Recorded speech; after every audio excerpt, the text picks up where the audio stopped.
Yes, this is Mr. Controversy, and this is the infamous three-point conversion station. Keep it locked.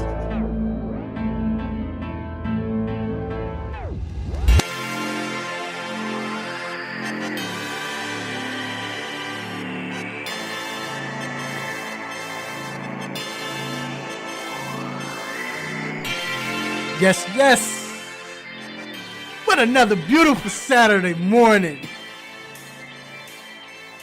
NBA playoffs, the Masters. And make you feel good to be a sports fan right now. But anyway, you've entered inside the 3-point conversion sports lounge. And I am your host, Mr. Controversy. Did you miss me?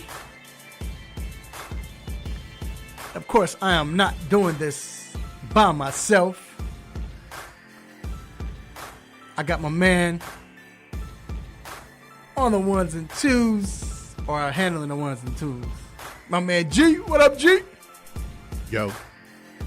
Then we got my road dog partner in crime, D Intellectual. What up, D? What up, though? You already know.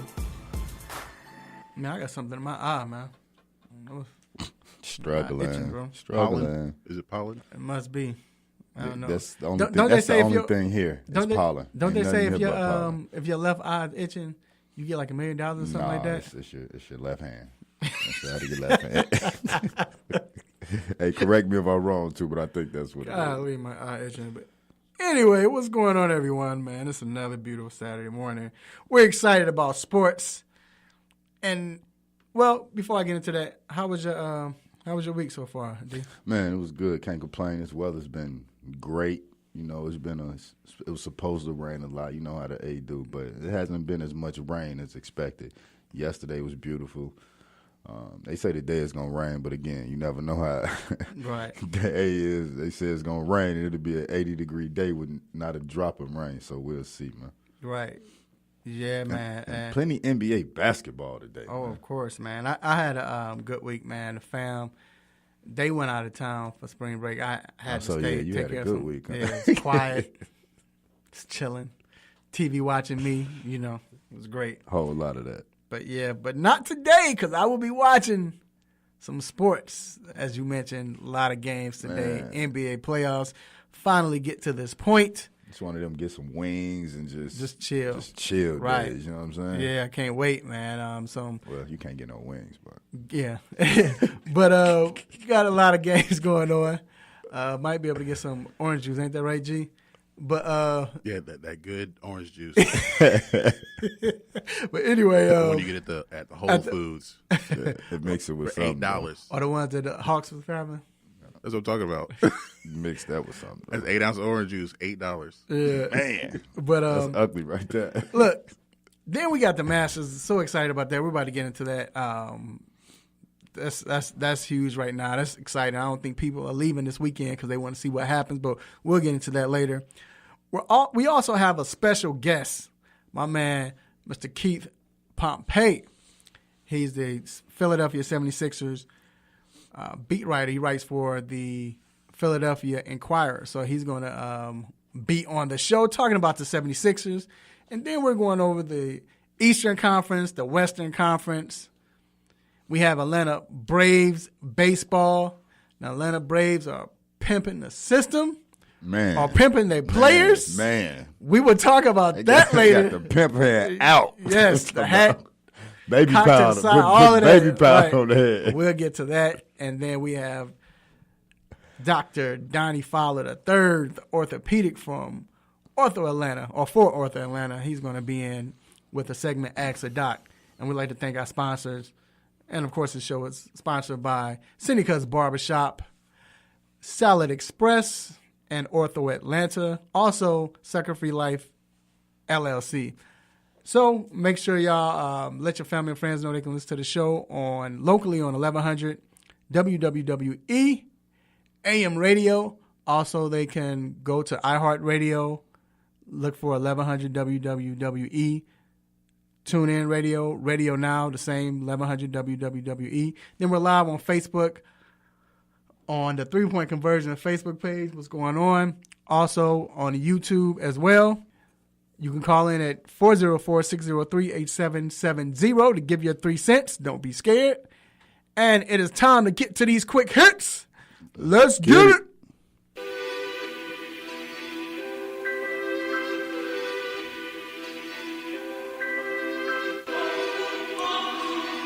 Appreciate Sharon Beats for the sick beats. Sharon Beats. So as I mentioned, the Masters, Mr. Tiger Woods is back at it. That's why it's a great day. Anytime when you got Tiger in competition. Make the weekend fun or something. Right. Don't it just make it. Golf is just better. I mean, Right. golf is just better. Yeah. You know, and I don't care who you're rooting for, if you like him or don't like him. He's that guy that you want to see. And you want him to be rooting for. Joke though. I think it was early in the Masters. He had well, it may not have been his Masters. I saw had his mug shot with a t-shirt on. Yeah. He probably got thrown out. He should have. I just found out that you have to wear a collared shirt. If you don't have a collared shirt on. Oh, yeah, he probably got thrown out. He's a mean. Yeah. So Tiger right now, he's one shot off the lead at 6 under. And he shot a 4 under par 68 yesterday. And he's behind Francesco Molinari, Jason Day, Brooks Koepka. I guess I'm saying correct. Adam Scott and Luis Oceanson. But they're all tied at 7 under. But real quick,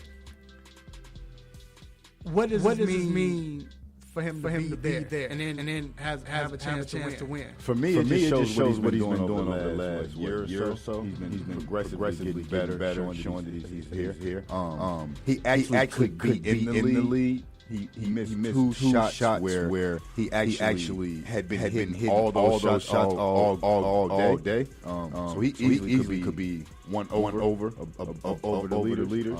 But again, you know that happens. That's what golf is. But to have that day he had yesterday and to be sitting where he at right now, he can't ask for nothing more. He put in another day like yesterday. He was hitting that thing. I mean, but Jason Day with the hurt back and everybody else, they all playing. So it's going to be competitive. Great. Good to see this golf. Moving on.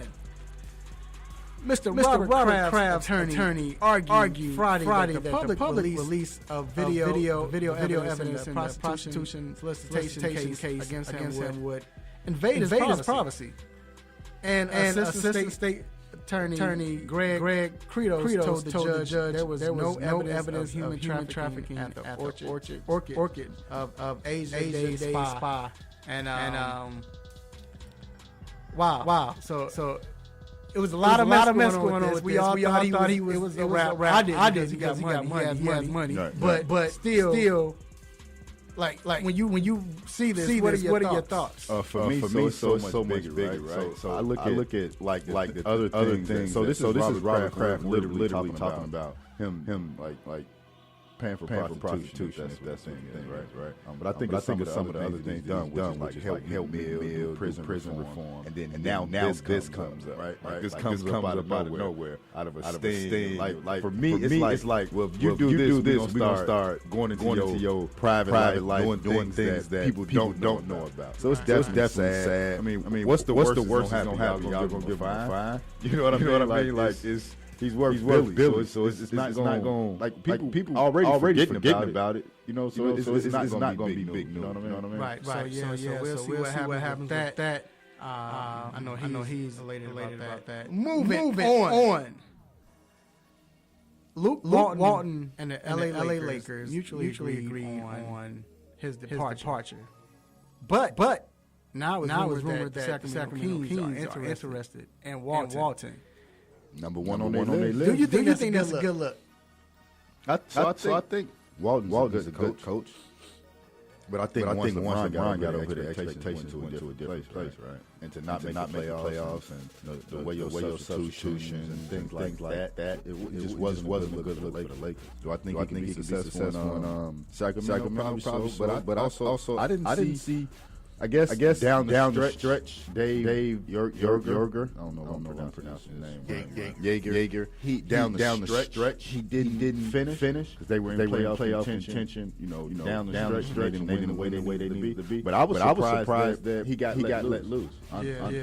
I think it'd be a good look for him. I think Walton is that guy that's good for young players. The expectations changed once LeBron came in, and it was just a matter of time before it was out of there. There are a lot of other reasons that we can get into. We'll get later. So he can go back to what he was supposed to be doing, build the team. But the Kings, I still don't think they know what they're doing.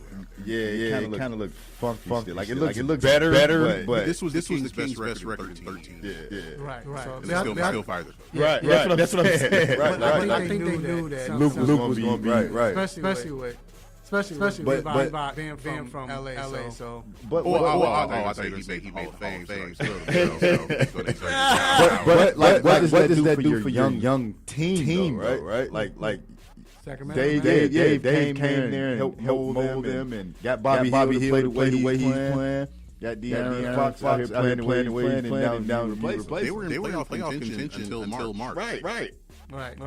I don't know. I mean, but they have to get excited about Walton, see what he's done with Golden State. It was 39-4 when he took over Kerr. I could have went 39-4. No, they played better. They did play good. They played better with him as a coach. I would have went 30-13 or whatever. Moving on. We want to congratulate Mr. Zion Williamson. Because he became the only third freshman to win the John Wooden Award.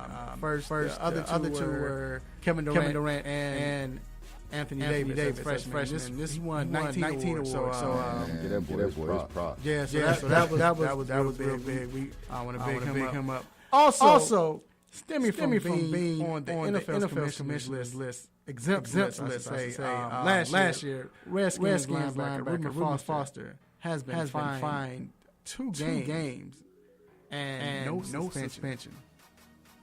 So everybody who checks and no suspension. So every time they doubt him, and some of us doubt him. He keeps some. It might be. Oh, girl. So now they just messing with him, kind of. Because he was on the exempt list. Even though it was found out he didn't do anything. Right. And all this. We still got to find you 2 games. We got to find you 2 games. That's how they do, man. Like it doesn't matter what the official system says. They got their you made the league look bad, so we got to punish you in some kind of way. Right. They have to always do that. Yeah. And last but not least, AAF refuses to release players to play in the CFL who are under contract. Rumors are that they want the CFL to buy the contract of the players so they can raise money to pay off debt. So that's grime. You defunct, right? You're defunct. You're not going to keep going. And you're going to try. Can you still hold me under contract? Like I don't really get that. The league not here. How can you even hold me under contract? Evidently they can. They didn't do that. Right. Well, work the NFL. Right. What about the CFL? Where they probably make as much as they did in the AAF. Pay us. That's why they filed these lawsuits. Yeah. That's what they're saying. Real. All right, so that wraps up quick hits. We're going to take a quick break, and we will be right back.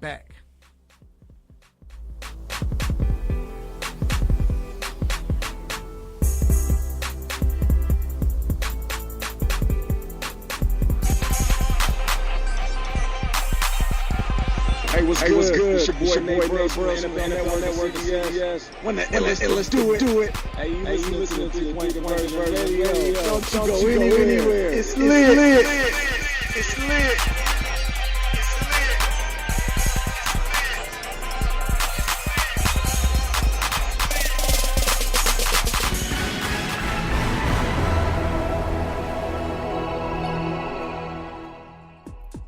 Good morning. I'm heard in the sports news break. The Atlanta Braves lost their second game in a row to the Mets 6-2, fall to 7-6 season. Rondo Jr. and Josh Donaldson had two hits. They faced the ninth at 30. The Hawks ended their season with much forward to. Trae Young talked about how he's excited about next year.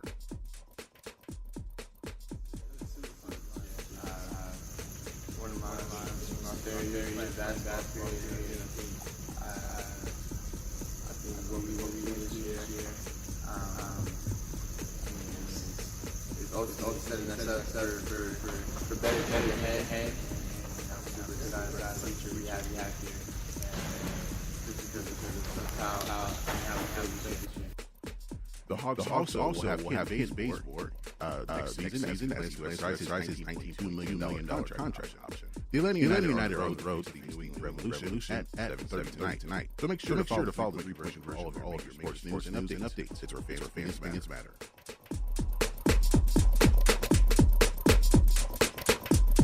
There's a lot going on in the world. Your world is always changing. That's why it's important to stay connected.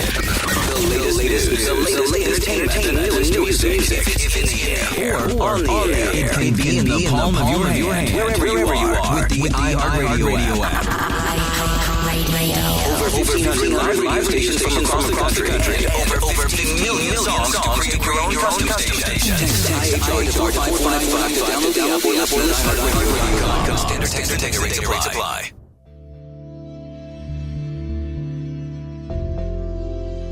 Hey y'all, it's Taisha Fernandez, and you need to listen to the 3-point version.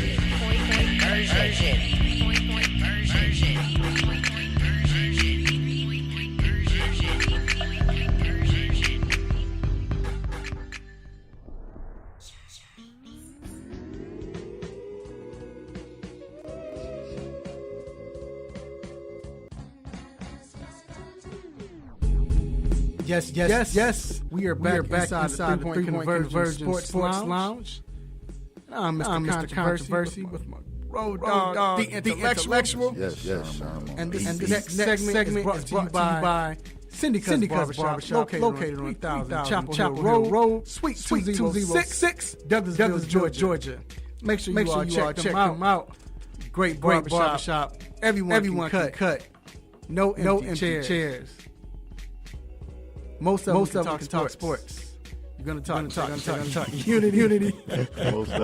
Most of them. Community. You know, they went about the kids. It's just a great atmosphere, man. One of the places where you don't mind waiting to get a haircut just because you know of the atmosphere and what everybody's talking about. So go check them out. Make sure you also check out Dwayne Chambers. Once you come in, he's the barber all the way down to the left. The last barber on the left. And you can follow him on Instagram at Simha the Barber. That's SIMHATHEBARBER. Also, big shout out to my man Frank. What up, Frank? Frank is doing things in the barbershop as well. So think he's the first. He is the first barber on the right walk in. So check him out. Check out everybody else. So all right. What's going on with the Lakers, man? This even when Kobe retired, and we saw the Lakers fall, right? They weren't this bad. Like, and not as far as they're not playing well. I'm saying just the organization. Like we usually LA. As far as I've been alive, LA has always been that organization. Always had it together. Structure from the top. Well, from the bottom to the top. Always structured. They had a plan. You knew they were going to come up with something. Now we saw what happened with Magic Johnson. He stepped down. Luke Walton, the players not trusting. You got to use guys. No. Here's the thing. I've gotten better with LeBron, right? But the narrative always seems to be it follows LeBron, right? Like when he was in Cleveland, what was always the issue? Cleveland was in the middle of everything. He was in Miami. It was always Miami. Before it was like, and I like him. I've grown to like him. He's one of the greatest. He's a baller. He does everything off the court. You know what I mean? He never been in trouble. So he does great things. Mm-hmm. But it seems to follow him. No matter where he goes, it seems to follow him. You know what I mean? It was earlier this week. One of the questions was, is he a coach killer? Is he? You know, and that's the thing. Like I think with LeBron, you can't say that because everywhere he's been, like you said, it's been drama. The funny thing is, it's kind of like I knew this was going to happen when he got there. Just because again, this is year one of LeBron. They didn't get everybody they wanted. So it was going to take some people leaving. I knew Walton wasn't the guy for him. Because Walton is a coach, and they played together. You know what I mean? Like LeBron isn't one of those players where like it has to be a different respect level for him for a coach. You know what I mean? And I think Eric Spoelstra eventually got that. You know, and Luke Walton from day one, I knew like, dude, we literally played together. Right. Like the respect level is going to be a different respect level. You know what I mean? I don't think he's a coach killer, but I think once you have LeBron on your team, the expectations are different. So he's a coach killer in that manifest. Not where like he's undermining them or trying to kick them out the door, right? Just more so. Yes, he is. He's kicked a few coaches out the door. I mean, first off, David Blatt, yeah. I mean, he, you know. Well, you think about this though. In these situations with both the Lakers and when he came back to the Cavs, they had already hired a coach, right? So and he comes in, and in both situations, those coaches were expected to develop young players. Right. Then here comes LeBron, and all the expectations change. Right. And now, like you know, we have to. We went from rebuilding to championship contender in 5 seconds. Period. So. With the coach, it's not that the coaches like can't handle something like that, but it's you're asking for a lot. Like if Greg Popovich was coaching this team, and then here comes LeBron, the same thing might have it will because again when he comes and it's not his fault when he comes to a team. It's usually like they had his coach set in place to develop. This is what we're going to run. When LeBron comes, the whole system changes. You can't run. Not even that. Not just that. You can't change.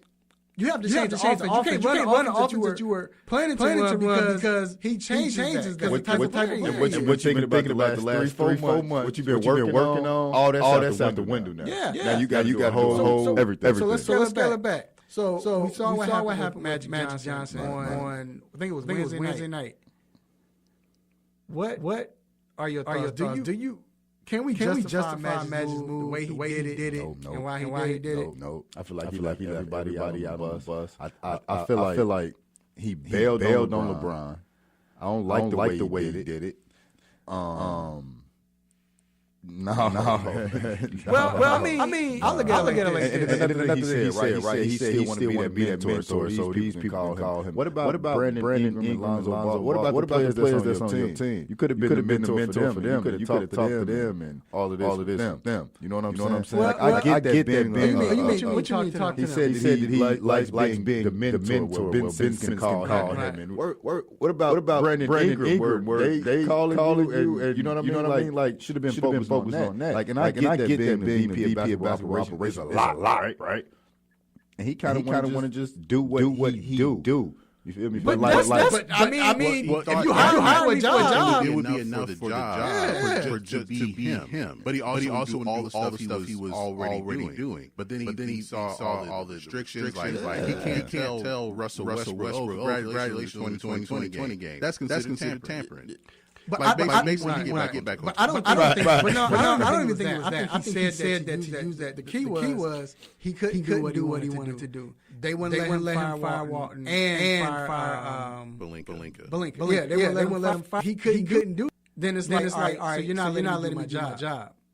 And if you're not letting me do my job, since y'all want to be bogus like that, this is how I'm going to do it. I'm going to go ahead and he did it on purpose. I know he did it on purpose. He probably decided. But come on, man. Petty plus petty don't equals petty. You know what I'm saying? Like if just because they did it that way don't mean that's what you got to do. You know, he could have put out a press release the next day. You know what I mean? He could have did whatever he needed to do. It's the way he went about it. I think it all happened like in that moment. Because he couldn't even face. He said he couldn't face Buzz. And you just had a 3-hour conversation with her.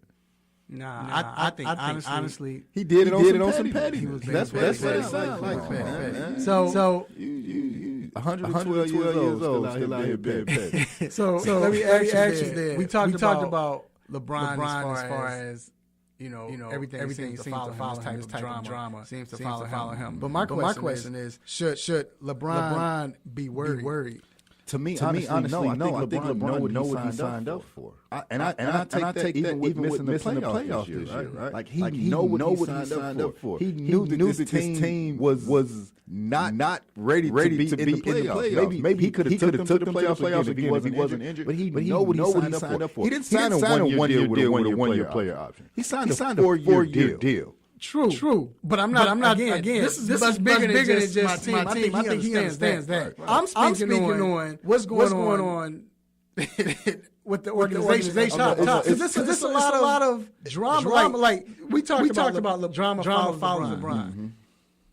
It hadn't been like this. So this is big, and one of the biggest things that really twisted me a little bit was with the trusting in Pelinka with what Magic was saying, right? Like the I guess the stabbing in the back kind of that's what he was trying to kind of say, right? Like she needs somebody she can trust other than not Pelinka. I guess that's what he was trying to say. Like that part I'm kind of worried about, and now Pelinka is going to get more power. That's the word. Which means he's probably going to be in Magic's position. But is Pelinka? I don't think he is. Word around the street, nobody answers his calls. So and that's my point. And that's why I feel like LeBron might be worried because the fact that Magic got LeBron. Magic, and I think the Pelicans just like nah, bro, you got to give us more. I mean, they felt like they had all the power. Right. That's why. They trolled the Lakers. Yeah. They were never trading Anthony Davis. Right. At least not to the Lakers. And not right then. Right. Like they gonna wait till New York offer them the first pick, or you know what I mean? They're gonna do that before they just jump in bed with the Lakers because that's where he wants to go. Right. So that's why I feel like LeBron might be like, man, what did I get into? Because remember he came there on the strength of Magic. But even now, what do we do? You can't force yourself. No, he can't. But that's what I'm saying. He might be worried because he came on the strength of Magic Johnson being there. He trusts Magic Johnson. He you know that was one of the reasons why maybe one of the big reasons why he came up there. Besides off the court.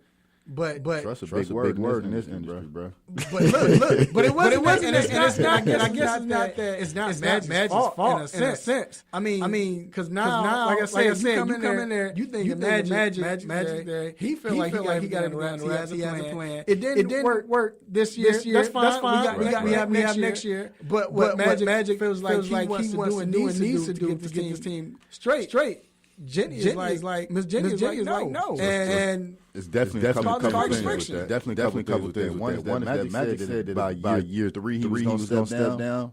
So by year 3, if I didn't have nobody, he was going to step down. That was the word. So LeBron should have took that into consideration anyway, just in case in my second year that it doesn't work.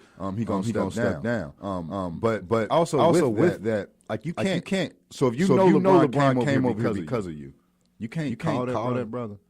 You can't have a conversation, let him know what's going on, and say, yo, this is what I'm about to do. How do you know he didn't? How do you know he didn't? That's what I'm saying. We don't know that.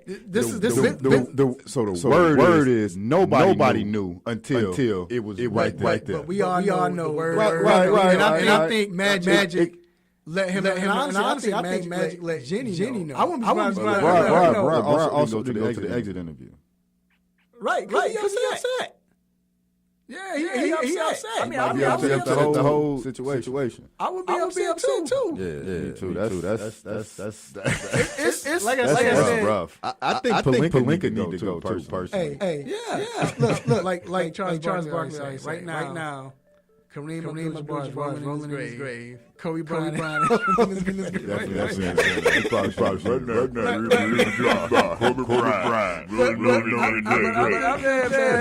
like man, that's just the Lakers look a mess. We never seen the Lakers like, and this is why LeBron went to them because they are the Lakers. They set a precedent and look at worse than the Cleveland Cavaliers.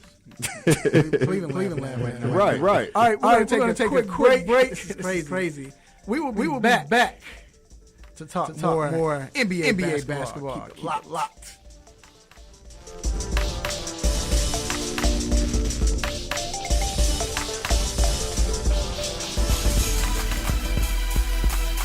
What's going on, guys? John Collins from Atlanta Hawks. You're listening to 3.3 Virgin Radio.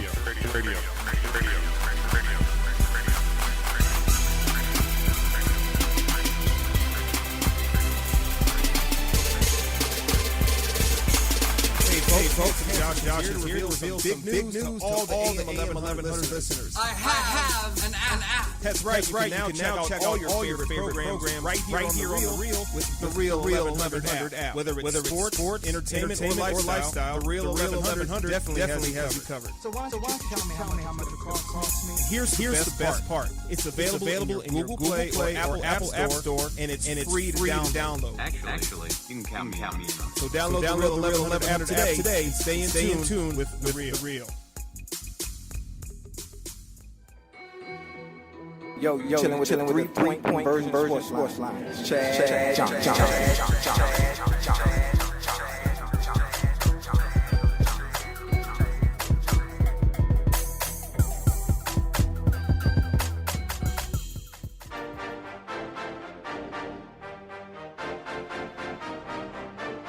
All right, we are back inside 3-point conversion sports lounge.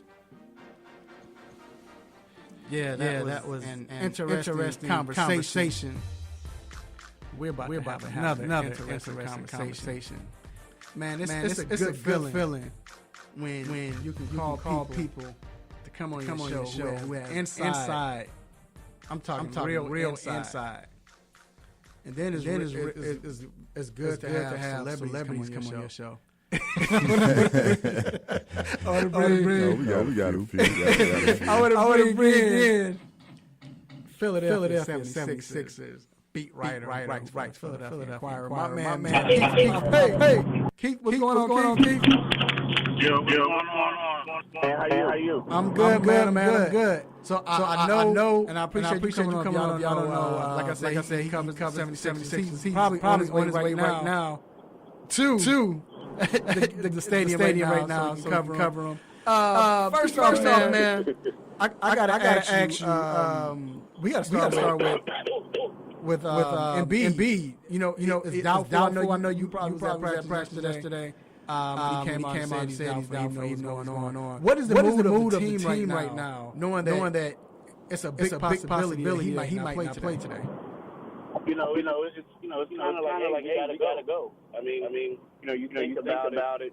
He missed 14 games since the All-Star break. I believe 14 out of 21. So you know what I mean. They haven't been used to playing. So it's one of those things where we just have to go. Now the funny thing is when they have problems when we play because Jimmy Butler isn't as involved.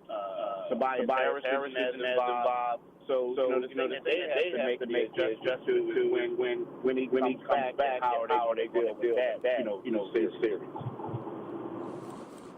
Okay, what do you think is the most important necessity the 76ers need to focus on to get to the finals? Man, defense. I mean, you guys are out of Atlanta, and Trey Young just killed, and he's not the only guard. It's like teams stop guards. I mean, last check there was a point where there were what was it 64 times that a guard had at least 30 points on them.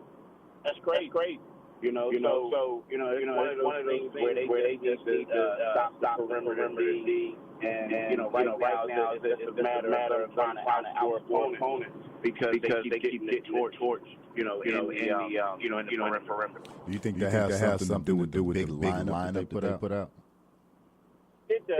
I mean, that's a good point. I mean, because you're looking at it, and you got a guy like Simmons who's a power forward, really. I mean, he was a power forward, now he's playing point guard. But it seems like defensively, what they do is they're horrible at the pick and roll. And when they do that, it's kind of like the guys are typically out of position. And when you rotate the ball, someone's always open. So it could have to do with them being so big, and a loose guard can take them off the dribble like that. But also they just dominate in the pick and roll. They're always switching and take advantage of that. To get on to the match they really want to get on to.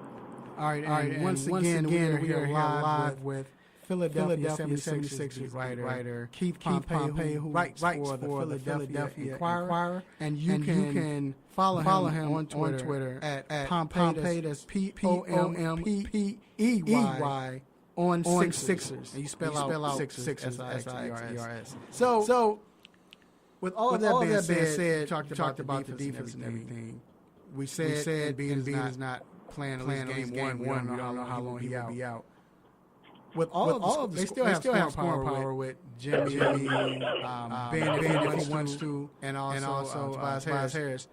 But who is the X factor as far as the whole team doing the playoff run? I'm saying Mike Scott. Mike Scott is the back power forward when they go small, he plays center. We all know that the guys we talk about, we all know what they can do. But the problem with the Sixers is their bench is extremely inconsistent. I think that if Mike Scott can play well in the playoffs, the Sixers will have a chance of going far. Because I'm expecting the other ones to perform well. But I think Mike Scott needs to play well in order for the Sixers to go far. So it's been a lot of rumors that the locker room isn't as close or you can get along. Whether true or not, what happens to the team after this season? Here's the problem. The thing with the locker room is, so you have like a guy like Jimmy Butler, who comes in, he's used to being a man. He has been a good coach, I'll give him that. You also have Tobias Harris, used to being a man. Sometimes it takes hard for everyone to win a match. They all publicly saying all the right things. But it's one of those things when you lose the game. Let's say, for instance, Ben passes the ball to Jimmy instead of passing it to Joel and Tobias. Jimmy makes a shot. Everyone's happy. Jimmy misses a shot. Everybody's like, yo, dog, you ain't give me the ball. So, one of those things. Now, at the end of the season, what Jimmy and Tobias are going to have to do is they're going to have to say, look, the Sixers can offer me 5 years, $188 million. That's more than any other team. Do I want to take that money, knowing I'm going to be on most nights, the third, fourth, or the fifth option? Or do I want to go somewhere else, take a 4-year deal or less, and be the guy? So that's what they have to ask themselves. You know what I mean? Is the money worth it? Because team is good enough to become a power. I mean, to continue to take a step further next year, they just have to ask themselves, is it worth it? You know what I mean? Or me, like giving up sacrifice, possibly being an all-star, all this other stuff, just for the good of the team. That's what's going to have to happen. I definitely agree with that. Yeah. Ben, from Chicago, being a Chicago Bulls fan, when Jimmy got there. I felt like Jimmy and Joel would get along. People say but just because they come from the same regiment, like they work hard. Right. But I knew it. Ben was coming in, young guy. And he the man already. Right. You know, I had the feeling that it might go south. You know. It hasn't gone south, though. It hasn't gone south. It's just a matter of guys figuring out their roles. That's all it is. You know what I mean? So I don't think it's going south. They just need to figure out their roles. That's all. And they only play games together. Right. Like Joel hurt. They played 10 of 28 games. Like since Tobias has been here, or since Tobias won. So that's crazy, man. Only 10 of 28. That's crazy. So one last question as far as the team and camaraderie and everything, how they get along. Do you think if they don't get at least to the conference finals, is Brown gone? It depends. Like, and the reason why it depends is right now, like it's no secret how Joel is like a top 5 player in the league. You know what I mean? And if you don't have him, it's kind of hard to fire a coach.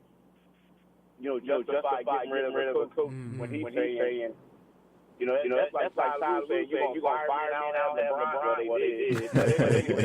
But you know what I mean? It's kind of hard to expect that. I mean, it depends on how they look. Like, if they go out there and they look bad, he's gone. But if it's like close and if they over, they lose 6 games or 7 games around Raptors, I think you have to, sit back. You gotta think about it. Now, if it comes down to like a player and the coach, more often than not, the player just wish. You know what I mean? So that's not good for Brown either. All right. So last question we have for you. Besides Philly, who do you like coming out the East in the playoffs? You know what? I like Boston. Mm-hmm. And the reason being is I think Boston had a lot of problems in the regular season. I mean, early on. But if you notice, it was like they start bringing it on. They start bringing it together late. They lost one game with 2 games left, and they were 6 playing third seed. But it was one of those things where they were playing quality teams and they were winning that game. And this time last year, a lot of people remember it was like Boston Celtics were the team that everyone wanted to play in the playoffs. We got to play Boston. They don't have Kyrie or this. And once the playoffs started, they stepped it up. And I expect Celtics to step it up again. All right. There you have it. My man, Mr. Keith Pompey. Again, you can follow him on Twitter at Pompey on Sixers, and that's Pompey on Sixers, spelled out the word Sixers, Sixers, and he's the Philadelphia 76ers beat writer, right, Philadelphia Inquirer. All right, man. Make sure it's not your first time. Your last time I say on here, and we definitely love having you back doing the playoffs, and you enjoy the game, sir. All right, thanks, man. Thanks for having me on, too, y'all. No problem. All right. We're going to take a quick break. We will be back to talk more basketball. It's playoff time, y'all.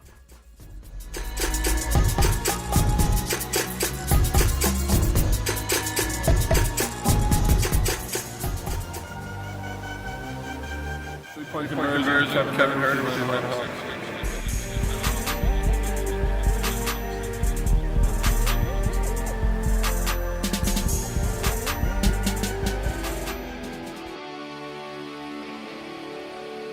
Have a sports injury? Need to see an orthopedic doctor? Ortho Atlanta is one of Metro Atlanta's largest orthopedic sports medicine practices, providing orthopedic sports medicine care for the whole family. With 37 physicians and 14 offices, the practice provides the highest level of care for injured muscles, joints, bones, and spine. Ortho Atlanta offers convenient access to a full range of musculoskeletal surgeons and specialists. Ortho Atlanta also offers on-site physical therapy, pain management care, MRI imaging, and workers' compensation care. The Ortho Atlanta Surgery Centers in Austell and Fayetteville provide cost-effective, same-day surgical procedures in an accredited outpatient center. Hip, knee, shoulder, back pain, Ortho Atlanta has you covered with specialists in all areas. Same-day appointments, orthopedic care for the whole family. Ortho Atlanta, Atlanta's choice for orthopedic and sports medicine care. Learn more at www.orthoatlanta.com.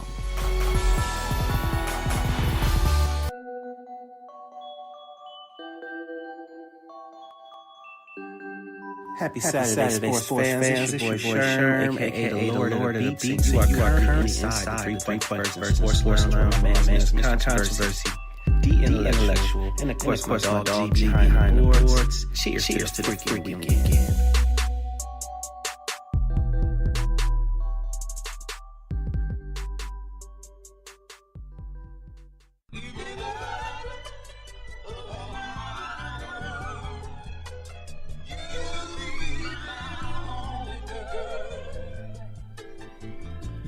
All right. I know, right? like that sound. Yeah. All right. So like we talked about earlier, the NBA playoffs going on. We, shout out to Keith coming on and talk Philadelphia. But we're about to get into the entire Eastern Conference, and we're gonna give it up to the one with the silky voice, Mr. G. Still good voice. We're gonna do it a little bit different, y'all. All right, so we're talking about the Eastern Conference playoffs. And for the first time since 2005, no one has to worry about LeBron in the East or the West.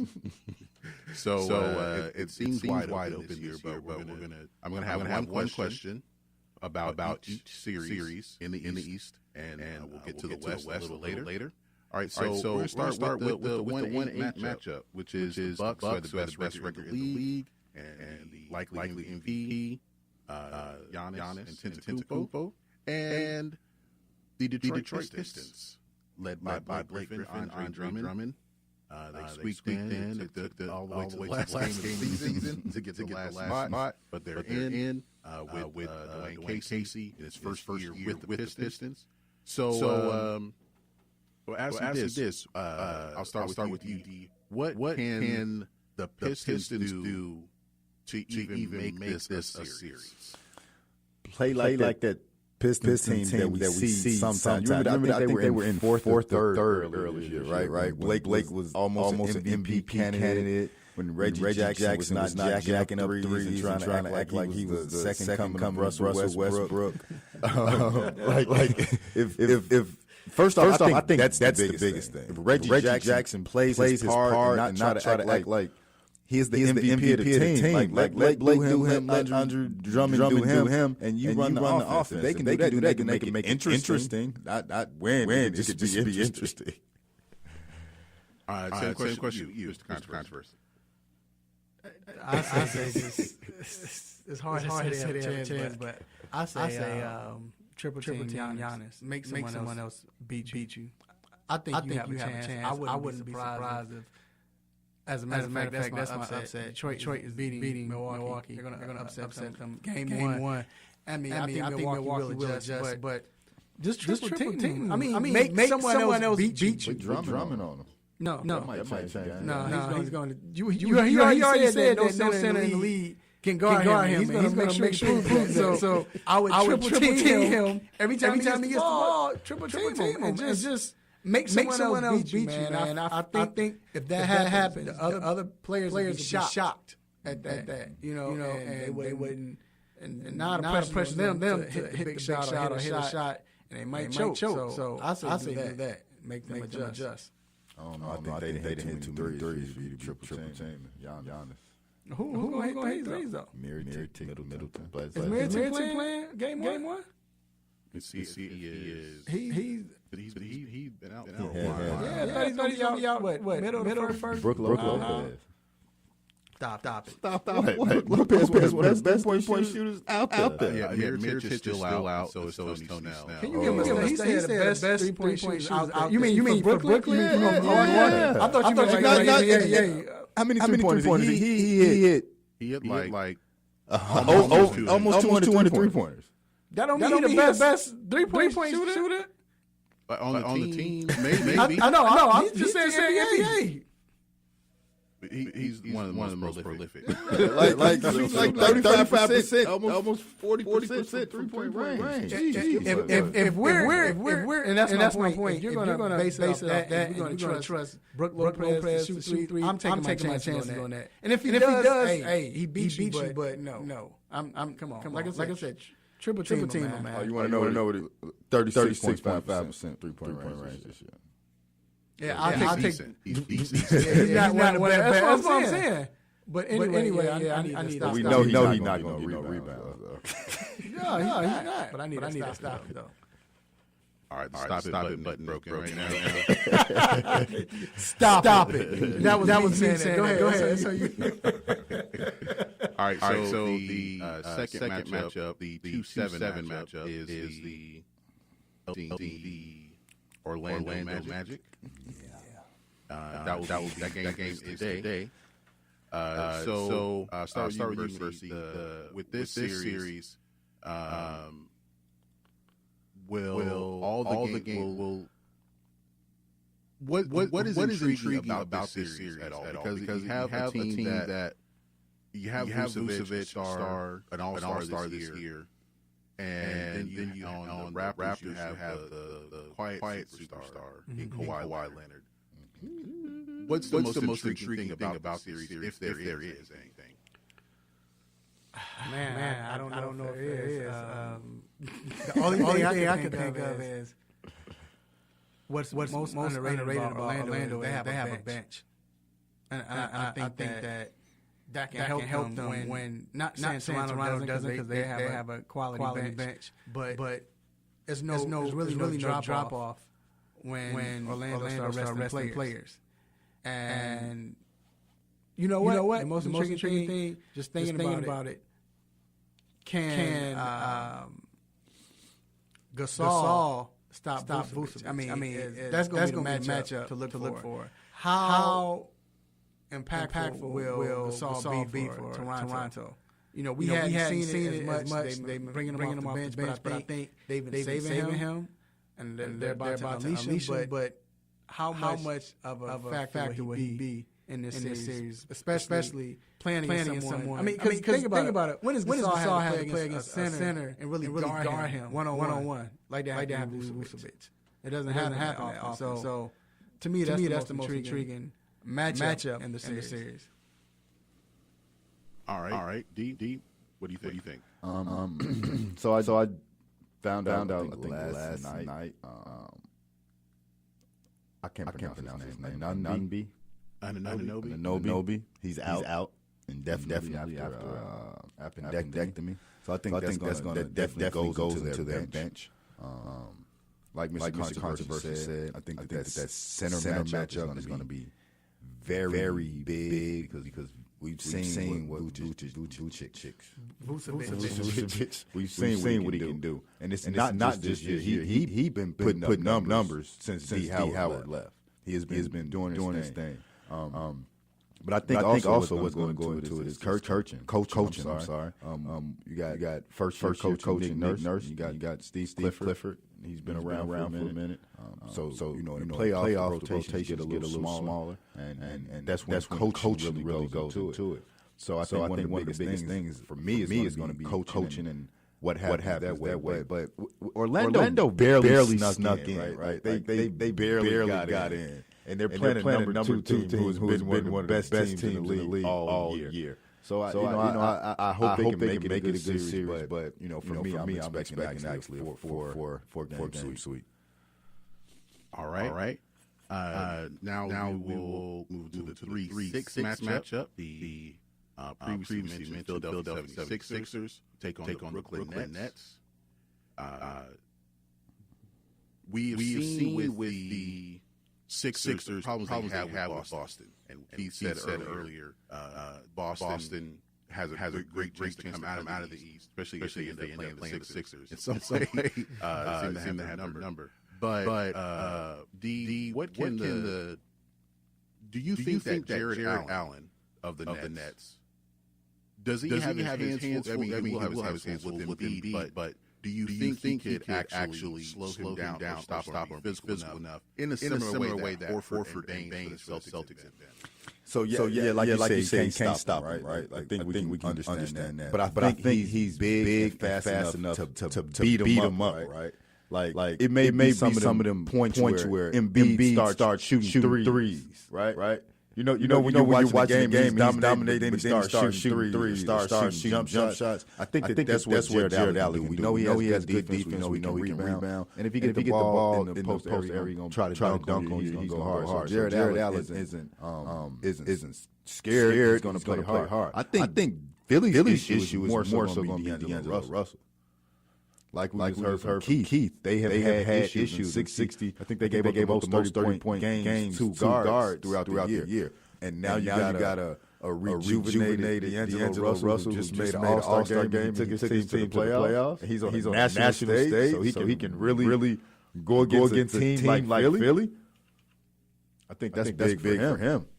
All right. My question for you, controversy with the Sixers. What can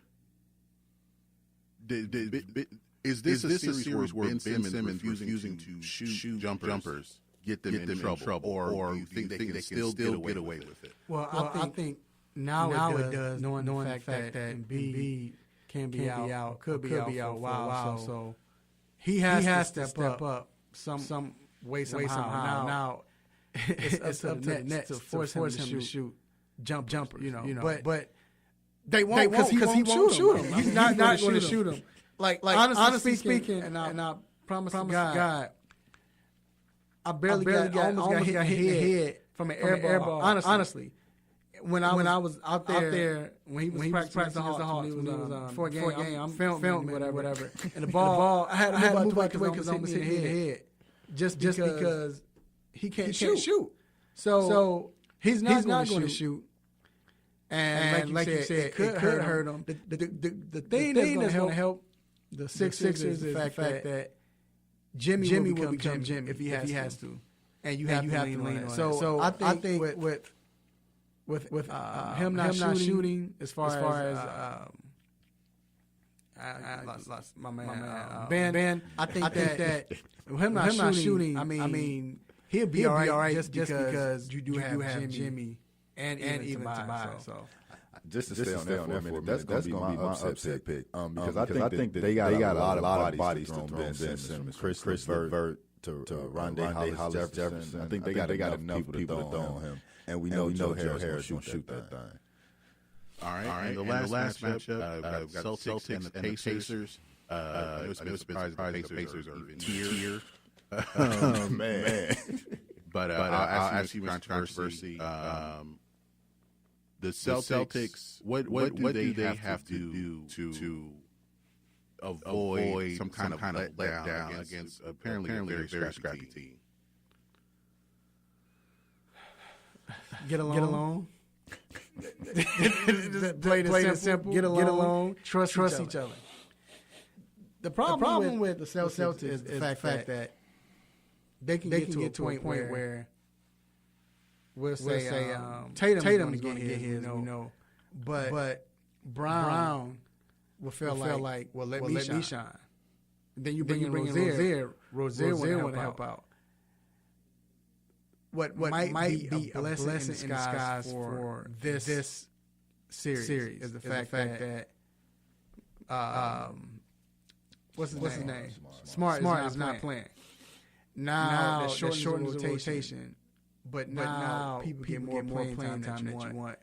Brown gets more, he feels included now. Rozier has, I think he accepted his role, but I think Brown now gets more minutes, so he feels included. And I think because of that, he gets his amount of shots. Everybody gets more shots they feel like they should get. And I think now the team is a happy team and they're playing up. I think they beat Indiana. All right. With the Pacers, who do you think will take a step as far as taking the lead with the Pacers as far as leading that team? What player do you think will step up? So I think it's going to be Thaddeus Young, but not necessarily just stepping up in the stats, right? And I mean by being a leader on the floor, pushing the ball, going at it hard. We know that they're missing Victor Oladipo, which we all thought that they would crumble, right? We thought that there's no way Indiana's going to keep this pace. That's why Nate McMillan probably needs to be one of the top coaches for Coach of the Year.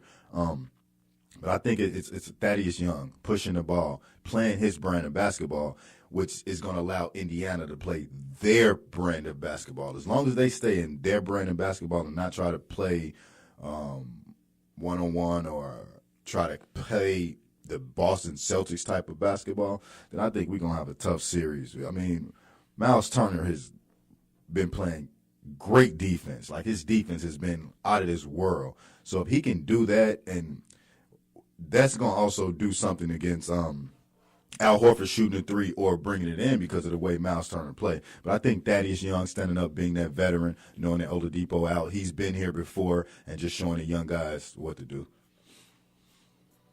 All right, that will do it for the Eastern Conference. I just say this before we go. The series looked boring. Like, the only series we'll get into that is the Portland OKC. But I think it might be some interesting games, man, just because of injuries and then the fact that, scheme is, coaches and. It's going to be one of the better series. It's going to be the Celtics and the Pacers. Yeah, I think especially with Indiana, I think they're going to grind. Nate McMillan has a team playing hard no matter what. So they kind of mirror each other. Celtics have more star power, but they kind of mirror each other. So, but all right. So we're going to take a quick break, and we will be back with the Stop It segment. Keep it locked. Hopefully you got that button. If not, I can fill in. Stop it. Does that sound like it?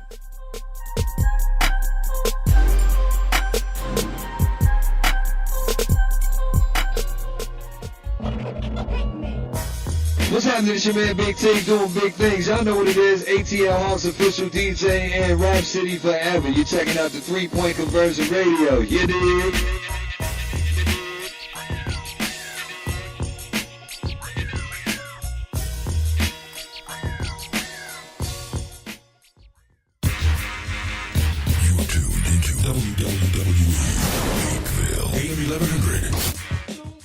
The opinions expressed during the sponsored programs on this station are strictly those of the program hosts, guests, and callers and are not necessarily those of Beasley Broadcast Group, this station, its staff, other advertisers, or agencies. Are you tired of avoiding great tasting food because you want to eat healthy? Well, Salad Express will fix that problem for you. Salad Express is a gourmet salad and grill restaurant that gives you multiple options to satisfy your taste buds and keep you healthy. They have over 40 toppings, which are cut fresh daily, 7 homemade soup, and even chili.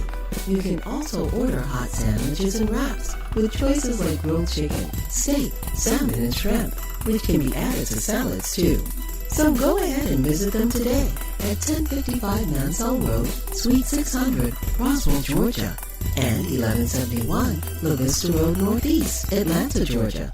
Call their Roswell location at 770-680-5992 or the La Vista Road location at 404-929-8828. And don't forget to let them know the 3-Point Conversion Sports Lounge sent you.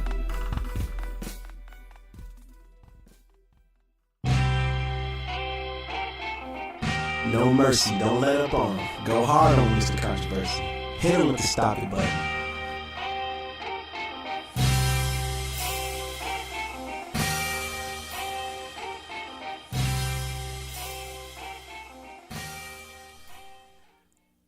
All right, we are back inside the 3-Point Conversion Sports Lounge.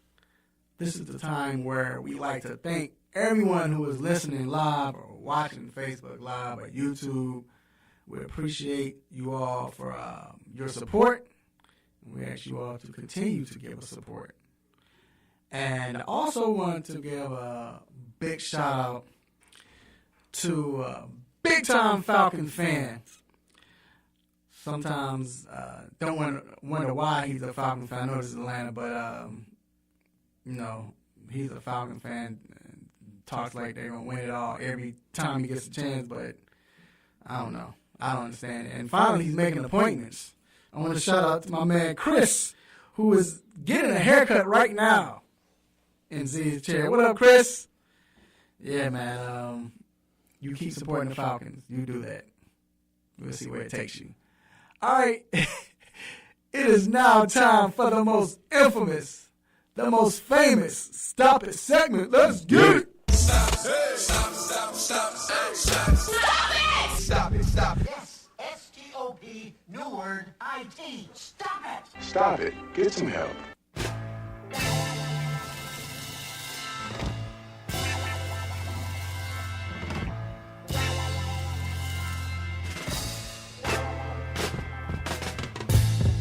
All right, D, it's on you. What do you have, sir? So I'm going to need Mr. Nick Bosa to come to the altar to accept this big old stop it. So it's a number of reasons why he get it. The first part we're going to start with is he seems to not really be interested in anything that has anything to do with black people, right? I don't want to say it like that because I don't want to say that he's, anything. But he definitely hates Colin Kaepernick, called him a coward. He says Beyonce sucks and Black Panther was one of the worst movies ever. Yeah, but then he said he deleted everything because he might get drafted number 2 by San Francisco. But Colin Kaepernick's a coward? Yeah, man, stop it, man. Stop it. What? Yeah. Stop it. Yeah, he's another way. like based on his tweets, like, again, you hate to say this, but like everything says you just don't like anything that has to do with black. Like, come on, man. Black Panther was the bomb. Beyonce one of the greatest, and Kaepernick is a legend. Stop it. All right. I'm with you, man. All right, my stop it. I have 2. First of all, shout out to the Facebook Live chat room. We got Mr. Devin Baker said he wants to give the Lakers front office a stop it. So we're on that, sir. Stop it. All right, so my stop it, I have 2. I don't think he's listening, but I want to give a stop it to, personally, to Mr. Damian Adams. This man, we were talking, and he put, I'm not even going to stop it for his belief as far as he came up with the NBA, all NBA teams. Mm-hmm. And he had Russell Westbrook, all NBA, the third all NBA team. So I'm like, well, I think the second he had, it was Kyrie and Dame. I think he could replace both. But I said at least Kyrie. And I was saying that he was saying why. Russell Westbrook played, what did he say? His shooting percentage wasn't that good. Mm-hmm. So I came back and was like, well, it's not all just about scoring. Right. And percentages. I mean, production is more than just scoring. This man averaged a triple-double. So he came back, and I said, plus he plays better defense. Then he said, well, first, you got to remember, when Russ played, it was more so Paul George and Russell Westbrook, when he was off the court, Paul George didn't play, they played better. Well, we all know when Kyrie doesn't play, the Boston Celtics play better, right? But this is what he gets to stop it for. He said, with the defense, what did he say? Russ is just as lousy, or Kyrie plays just as good defense as Russ. Stop it. Y'all can see G's face. Stop it. Kyrie don't even play defense. And I'm not mad at him for it. It's known. He don't play defense. That's what you go get. But he plays just as good a defense as Russ. And I'm not even saying Russ is like all defensive first team. But we see Russ play defense. Yeah, Russ plays. Yeah. Cat just above James Harden. Right. And then last but not least, so where we at? The XFL commissioner Oliver Luck is considering allowing, you remember the XFL, they come up with a new league now, especially since the AAF is done, but he's considering allowing up to 3 forward passes in a single play. So it has to be, They say it has to be behind the line, but still they can throw it 3 times forward in a single play. Can I get it again? Stop it.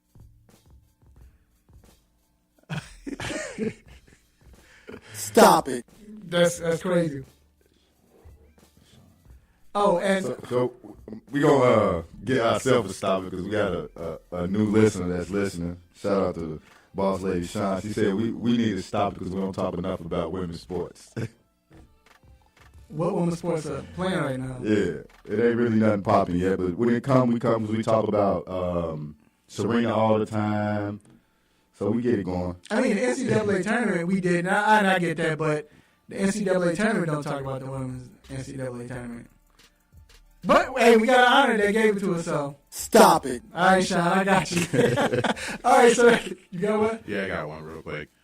So mine goes to the lawyer, Michael Avenatti. He tried to strong arm Nike into $25 million, right? And he's been putting out these scripted tweets that he has some information about Duke and Zion was given, $20,000 or something like that. You still going to jail, man. Nobody cares, dude. Stop it. You don't even hear Nike in the news about that. It's not even. It came up for one day, I think. He trying to use him. He trying to blackmail him. Like he trying to. What's the president's lawyer? He trying to Michael Cohen. I'm trying to get a license. Nobody cares. Nobody. That's not Wilson. Right. In fact, give me a pair of Jordans. That's what he said. That's what swooping out of the rug. It's the Zion, whatever. All right, we're going to take a quick break, and we will be right back.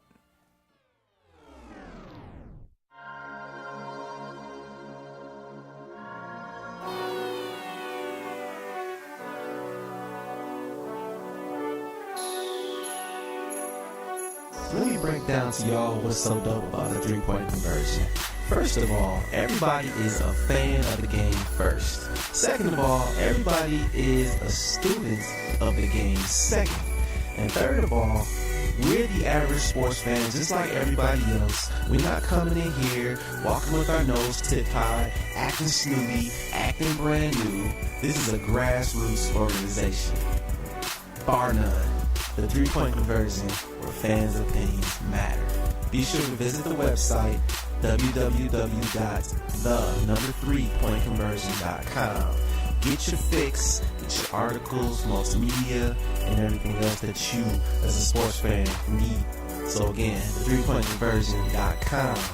It's where it's at, man, where fans' opinions matter.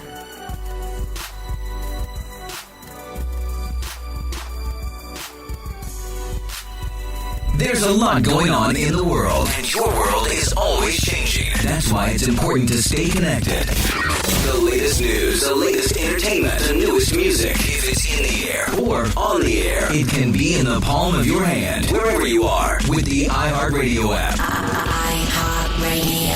Over 1,500 live radio stations from across the country, and over 15 million songs to create your own custom stations. Text IHR to 45495 to download the app or listen at iHeartRadio.com. Standard text and data rates apply.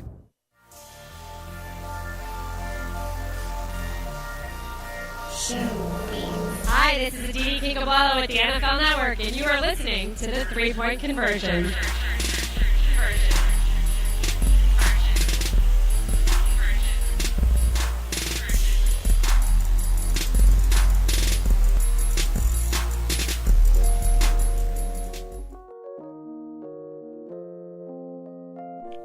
All right, we are back inside the 3-Point Conversion Sports Lounge.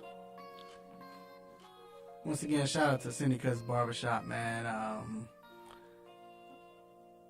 Dwayne, you need to go live real quick. But I don't know if you can. But shout out to Syndica's Barbershop once again for, like I said, supporting us. They're on Facebook Live watching with us. So once again, shout out to them. Also, we're about to get into the Western Conference. I know G has some questions for us. G, take it away. All right, so we got the Western Conference playoffs, and we're going to start right at the top with the number 1 seed, the Golden State Warriors. People may have been worried about them throughout the year, but I think they were just trying to make sure they got to the playoffs healthy. So I'll start with you, Mr. Controversy. They'll be facing the LA Clippers in the first round. Would it be a surprise, or would there be some cause for panic if the Warriors didn't sweep this series? No, I don't think it would, just because of the fact that LA Clippers are playing hard, and they've been playing well. And, I mean, we don't know about Steph's ankle. You know, Boogie might be nervous. You know, he might do too much, or you just never know. So, no, I don't think so. I think if they lost a game or two, I mean, it's just they lost. They got to the second round. Warriors are the team that the further they go, the better they get. So, yeah, I don't think it'll be any type of panic. All right, and D, what have the Clippers done well, you know, even after making the big trade where they traded Tobias Harris and Boban and Marcin Gortat and Landry Shamet? Or no, they got him back.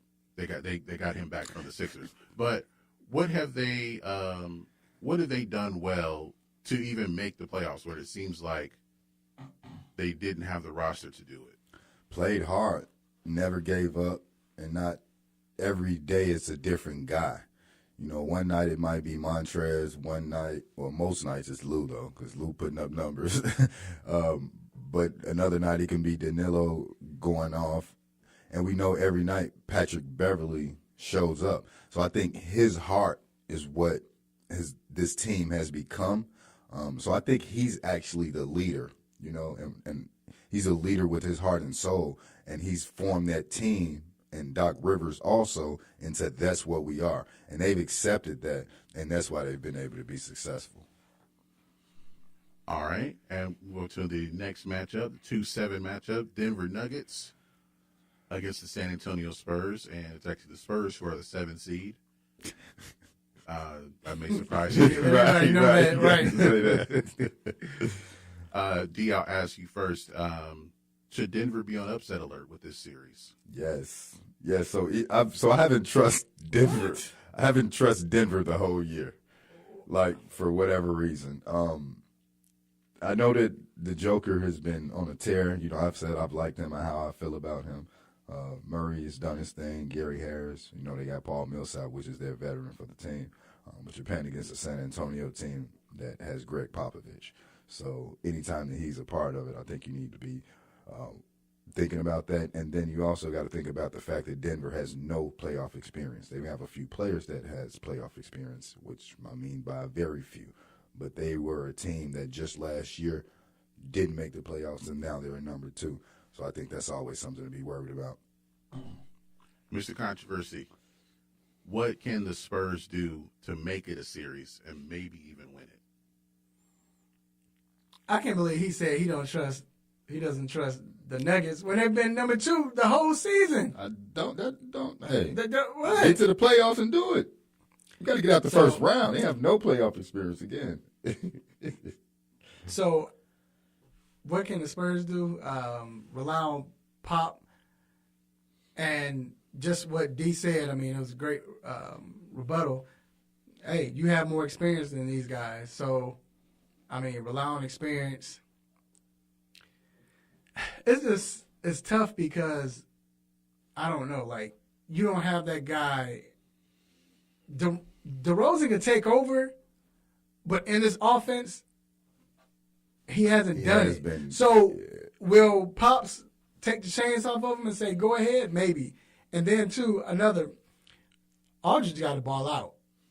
So they have the pieces. You know, so Aldridge has to ball out and DeRozan has to go off and play exceptional basketball. If they can do that and defend, this might be the upset. All right. We're going to the 3-6 matchup, and I think this could be the best playoff series of all of best first-round series. It is. We have the Blazers and the Thunder.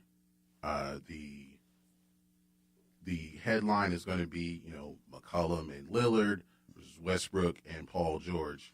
So I ask you, Mr. Controversy, what third player on either team needs to step up to take their team over the top? What third player you said? What third player, outside of Lillard, McCollum, and George and Westbrook, what third player needs to step up for either team? OKC, I mean, it's easy to say Schroeder, but I think Steven Adams has to play big because he has the most favorable matchup. Just because Nurkic is not there, and Cantor plays great defense just like Kyrie. So I think that that he has the favorable matchup. Now, when it comes to Portland, that's a good question.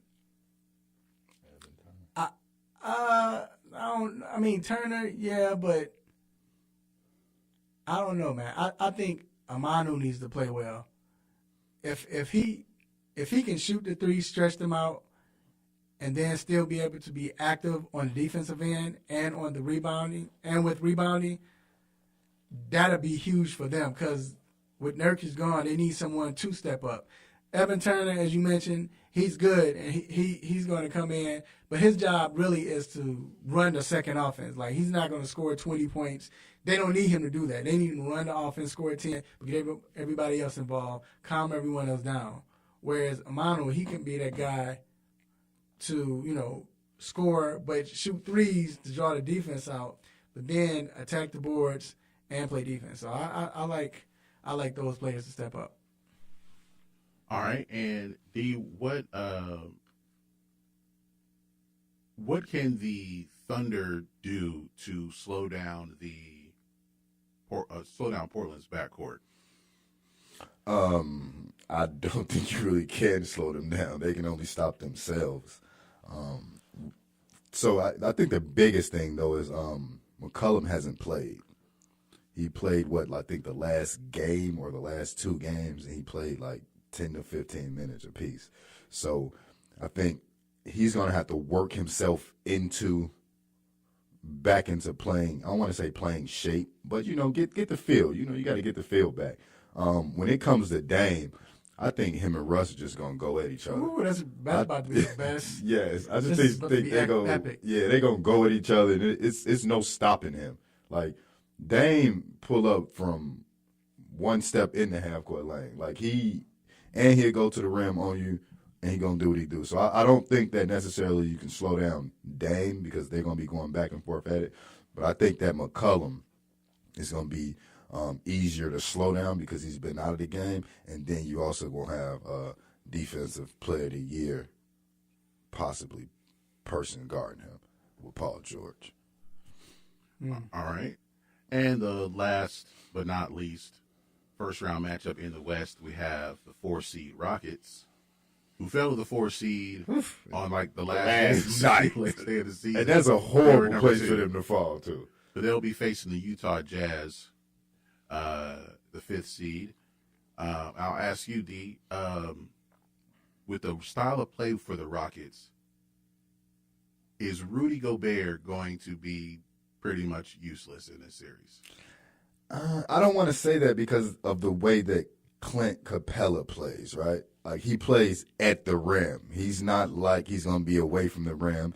Now, their pick and roll is real good, but I think that Rudy is great of enough defensive player that he's going to be able to play the pick and roll, and he's long enough to be able to defend their alley-oop. So I think that it's actually going to play into their favor because of the way Clint Capella plays. Now, once Clint Capella comes out, then you're going to start talking about a different aspect of the game. But Clint Capella is a big part of the game. And weirdly, he only plays 28 to 29 minutes a game, right? But I think that as long as he in, keep Rudy out there. Once he comes out, then go to small ball like the Rockets do. But that's a matchup too. All right. I'm asking because I'm sure the Rockets will try to run pick and roll enough to get that matchup of Gobert. Oh, now you have to guard James Harden. Now. Right. You go put him in a spinner. Mr. Controversy, Utah is led in scoring by Donovan Mitchell. With him being a volume shooter, like, is that going to be enough? Do you think they have enough offensively to keep up with a team like the Rockets? No, they don't. And Rockets been playing good defense. Like later, I guess the second half of the season, and I'm talking like the for real second half of the season, like before, with after 42 games or 40 games, whatever it is. But anyway, I think that that's the thing. Like, to me, Mitchell's going to have to score. He's going to have to average 35 a game for them to keep up, because the more he scores, then it gives everyone else better looks, and they're going to have to play. I know Rubio's the point guard, but he's going to have to step up, but they're going to have to play off him. He's going to have to be the guy, I'm talking about Mitchell, to run the offense, to create double teams, to pass the ball out on drives and things like that. But he's going to have to average 35 points a game. I think Houston wins, but Utah beats them up in the process. That's a physical team, man. Yeah, the boys they like to play hard. It is. It's. And Chris Paul don't like to be pushed around, and you know what I mean. There's gonna be some fights, right? Like Chris Paul and who's my man? What's the guy that he's the best shooter? No. For Utah. I can't think of his name. Ingles. Well, he get into it with everybody. Yeah, but Ingles and Chris Paul will get in the fight. I guarantee you. Joe Ingles with all the stuff. Like he with. You lucky we're not doing over and under, because that's my over. They're getting into 3 fights at least. He with all the garbage, right, man. Like he got into Paul George's head last year. Chris Paul is light work. Right, that's what I'm saying. Like, and Paul George was gone. I mean, like taking horrible shots. Like right, but CP3. But CP3 is the type that he likes to see. Paul is not that type. I'm talking about Paul George. He's not that type to get into that. CP3, that's what he does. Like, he looks for stuff like that. Yeah, but he'll get into it too much. Right. Like, that's why I got them going over 3 times they get into it. But well, do you think, like, what's more likely, they get into it 3 times, or Chris Paul accidentally in quotation marks, punches somebody in the groin area? And that's my thing. Oh, yeah. You're right, and I think that's what happened, because CP3 is clever with it. He'd go in there and bump. Yeah, new school John Stockton. Ingles is more of, I'm going to get you mad. Yeah. CP3 would reverse that and do certain things to get you upset, and he'd do it purposely, knowing that, that's just how CP3 is. But all right, we're going to take a quick break. It's going to be a fun playoff. And we will be right back.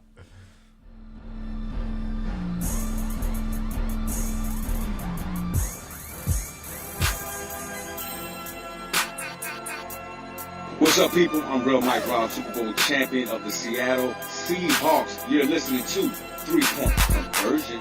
Let's get it.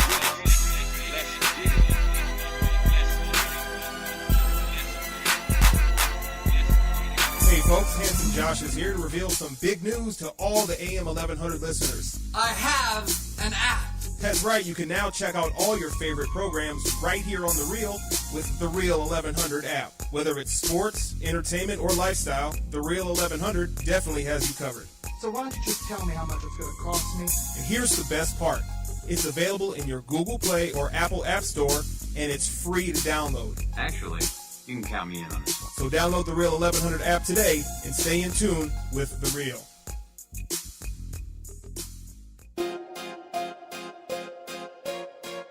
What's up, y'all? It's your boy Kent Bazemore from the Atlanta Hawks. You're now listening to 3-Point Conversion.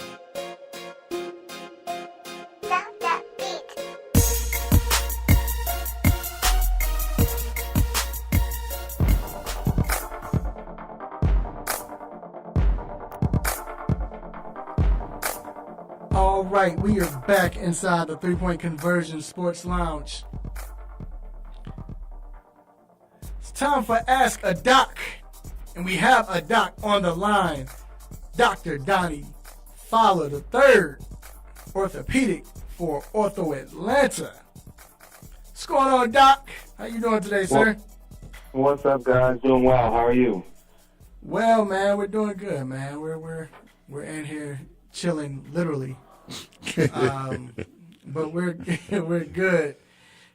Hey, first of all, are you excited about the playoffs, or are you excited about the Masters?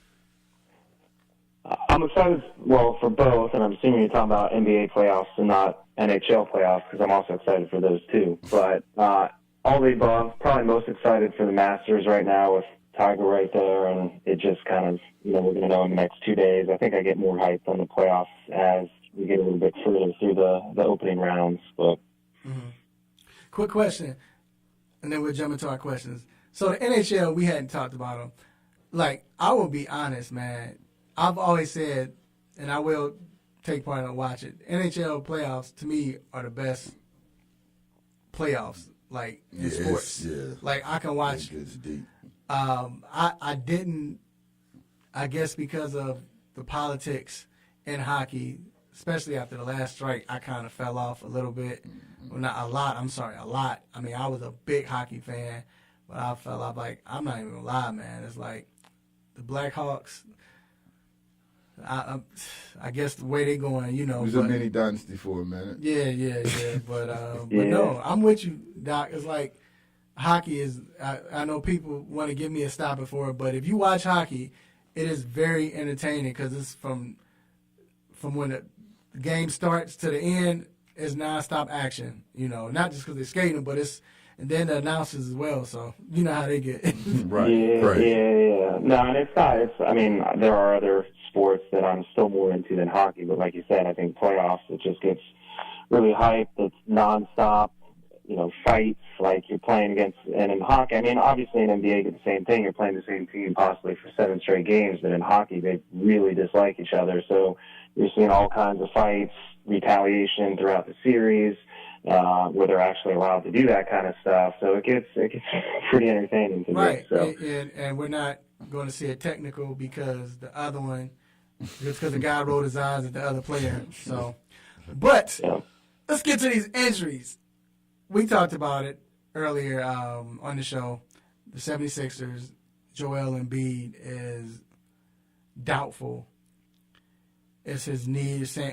He said the word tendonitis. What does this mean for him? Is this very serious, or is this just one of them jokers that's like, man, this joker's soft? I mean, I think it's something that needs to be watched, and I hedge more towards the serious side. I believe it is the knee that he had surgery on a couple of years ago for a meniscus injury. Now I know they did a new MRI and said there was no structural damage, which just means inflammation and tendonitis, or kind of however you want to say it. But if you've already had surgery on the knee, you have a little less padding in there. You got a big frame. You got an injury history. You miss a bunch of games with that knee already, coming out of the All-Star break. I mean, I don't think it's a small thing. I think it is something that is going to be an issue, and that they're going to have to watch closely and see how mobile he is. Is it more of, all right, he's, we have to play it by ear, game to game, or is it like he can be out for a week or so? Yeah, I mean, I think it is more game to game. Unfortunately, it's one of those things where, nothing is actually torn unless they're lying to us, which I don't think they are. So it's really just a sense of how he feels, and I know they're working 24/7 to do all those kinds of treatments that we've talked about with the cryo and the e-stim, you name it, they're thrown at him, I'm sure, to do everything they can to get his pain and inflammation down, but it's really just a matter of how he feels, and you can't really say, oh, yeah, this is a week-long thing or a 2-day thing. It's kind of a day-to-day. So Steph Curry rolled his ankle Tuesday. We know all his history with his ankles almost in his career, early in his career. The word is he's fine. Is 3 days of rest good enough for him to heal and have him ready to play? Yeah, I mean, I think they seem to be kind of, shrugging it off, saying that he's fine. It sounds like he's moving well and fully practicing, and wasn't showing any kind of issue or any kind of lingering kind of issues with his movement patterns, jumping, etc. So I think he is going to be fine. Certainly, he's a smaller guy. He can get beat up, and he's obviously the most important person, in my opinion, on that team, even though they got a lot of talent. So I think they'll be smart with him. I think he's going to play. I think it's funny. I think what Vegas has in it, like the Clippers have 101 odds or something like that to win the series. I don't think they're going to force his minutes because they probably feel pretty comfortable, at least in the first round. But they'll be cautious with him, I think. But he's still going to play.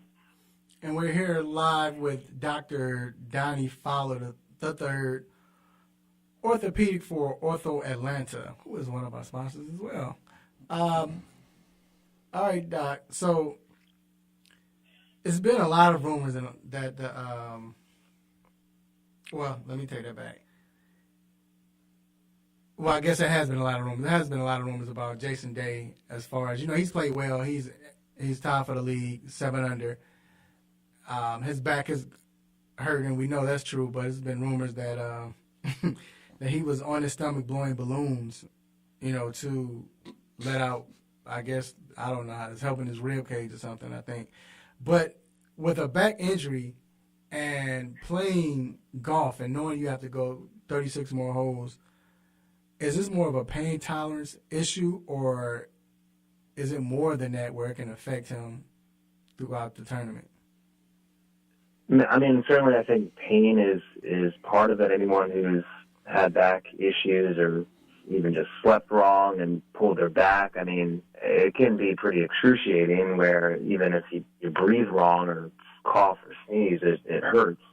And so at the same time, with the amount of kind of torque and recoil that you have to twist with on a golf swing, especially kind of a longer hitter like Jason Day, I mean, I think it is more than pain. Certainly it can affect your swing and your mobility and your ability to strike the ball. Now he's tied for the lead right now, so he's so far he's managed to deal with it. It looks like just fine, but it's honestly one of those things where he could wake up tomorrow and it's just completely seized up on him and he can barely move. So hopefully that's not the case, and they're going to keep working with him. You never want to see somebody have to withdraw from a tournament late, especially doing that well. And so hopefully he can at least get through this weekend. But it is something that it's not just a pain thing. It can definitely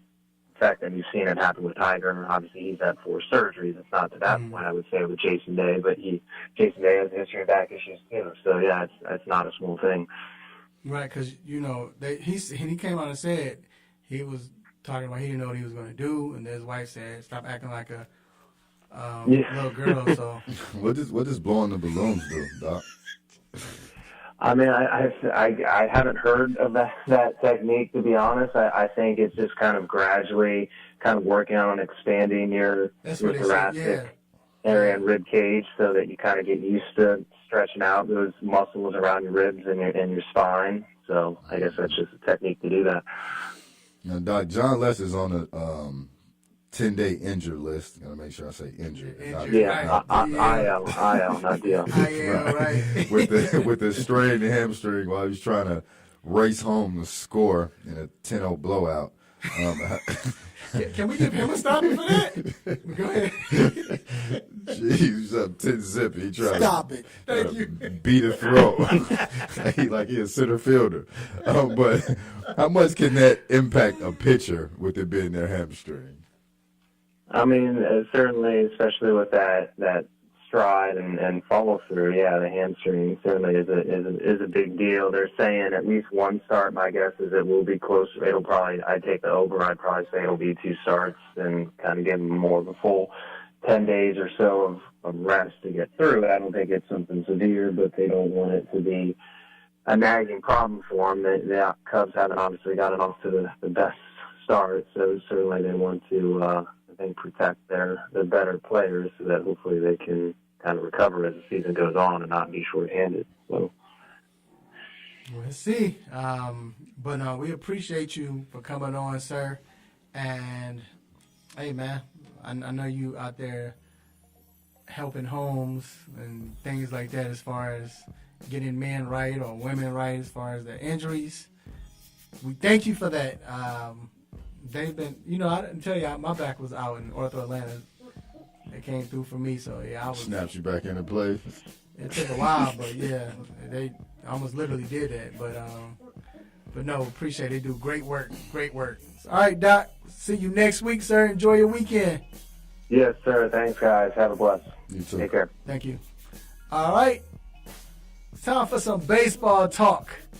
We're gonna get on this. I think Master P is representing Albies. So everybody on the Braves. Yeah. We'll get into that. We'll explain why. We'll be right back.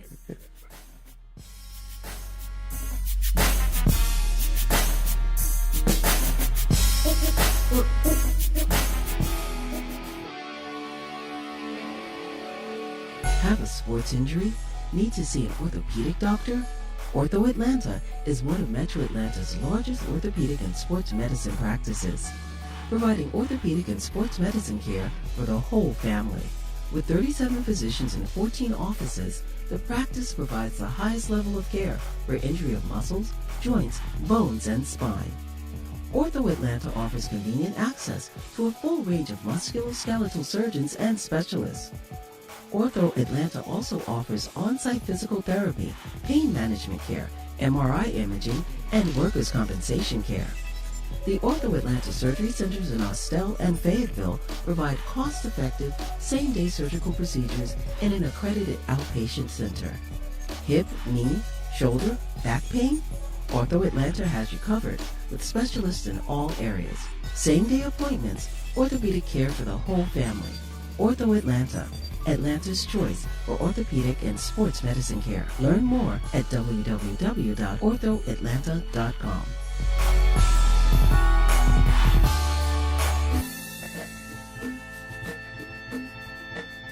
What's up? This is Anthony Hamilton, and you're listening to the 3-Point Conversion.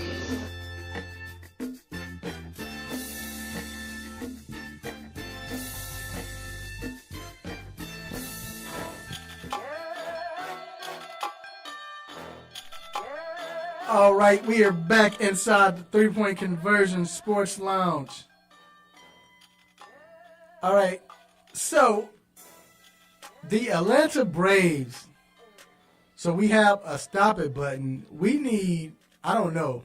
I don't know who needs to get it. But not even, I'm saying we need a button on the flip side of stop it. Like, well, let me just talk. Let me say this. So, Mr. Albies, the second baseman for the Atlanta Braves, he's been playing, what is the stats? G, can you, I'm going to try to bring up his stats real quick.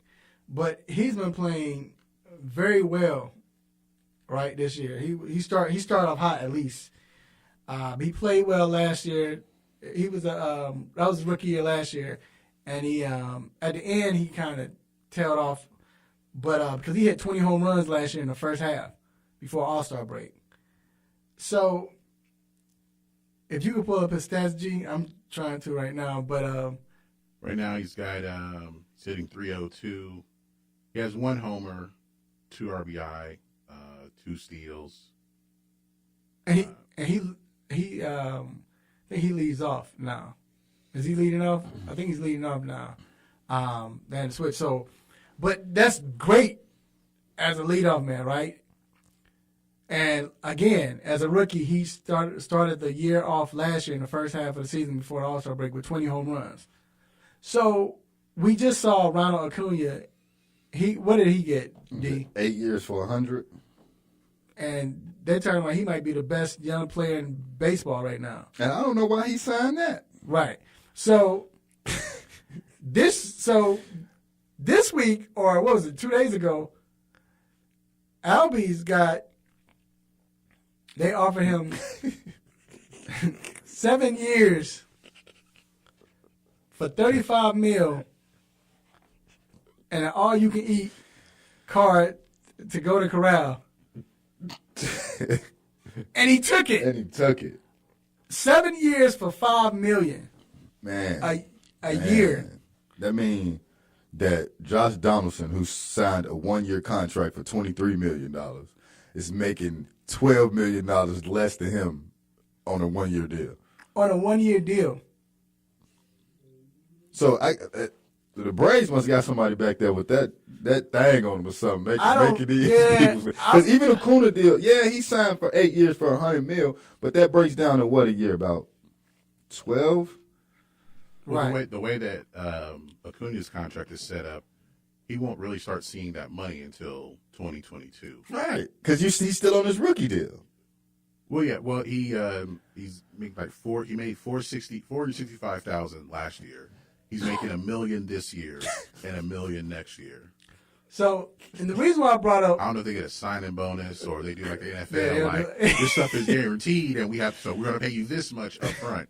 So I brought up Master P, the rapper Master P, because, and shout out to Master P, that man is, we love his spirit and what he does, he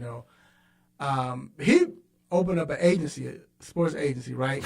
And he represented No Limit Sports. No Limit Sports. And he represented Ricky Williams. Now, Ricky Williams came out, I know this is baseball, but you'll understand where I'm coming from. Ricky Williams came out of college as a Heisman Trophy winner. Also, he broke the rushing record for the most rushing yards in college history, right? And Master P said, hey, man, we're going to help you. So he got drafted by New Orleans. So Master P said, look, this is a hometown cooking. We're going to get you. So the deal was, and we're going to break it down. The deal was he signed a 8-year deal. He got $8.8 million a signing bonus, right, up front, right?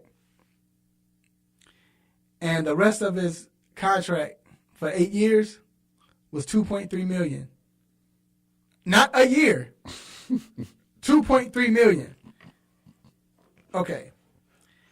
The first year he averaged $175,000. Second year, $250,000. This is the greatest college running back ever, and that's why he started smoking weed and left the NFL. He had incentives. Look, one of the incentives was if he gets 12 touchdowns, I think he gets $75,000 or $50,000. Another one was 50 if he gets 7 receiving touchdowns, something like that. No, 8 receiving touchdowns. As a running back, back in them days, you get $50,000. Master P need to pay him. Days where he was the 5th overall pick. And they traded a whole bunch of stuff to get him, right? Oh yeah, Ditka traded his whole draft. Yeah, his whole draft. But that was a time where there was no big guarantee. Yeah, it was them. You're supposed to get an 8-year, $60 million contract. Right. He got an 8-year, $10 million contract. You see that, and this is the best. Hold on, I'm sorry. Master P needs to pay him. Master P needs to get him some money because that's 20 wrong. years later? Yeah, I don't care. That's so wrong. My point is Master P representing the Atlanta Braves player besides Donaldson?